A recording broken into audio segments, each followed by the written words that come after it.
শুভ জন্মদিন। ধন্যবাদ। কোথায় গেছি? দেবুদার সাথেই আমি জন্মদিন পালন করলাম। পালন করলে?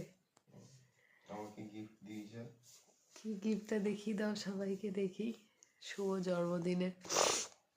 গাইজ, আমাদের সবার অবস্থা খারাপ। আজকে আমার বড়মশাইয়ের জন্মদিন। গিফট দিয়েছে।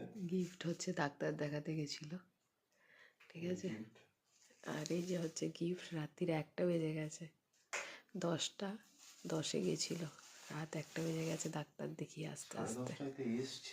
10:30টায় এসছে। বাবা রে, এইগুলো কি আমার? আমার কোনটা দিয়েছে? জল ওষুধ দিয়েছে আর একটা জল ওষুধ দিয়েছে। কখন কি খেতে বলে দিয়েছে। আমরা এইসব নিয়েই চলছি, আর কি করব। জুনিয়র তোমাদের ঘুমিয়ে গেছে। আচ্ছা, বাকি কথা পরে হবে। Tata, good night. কি খাবে? মুড়ি খেয়ে ঘুমিয়ে পড়ো।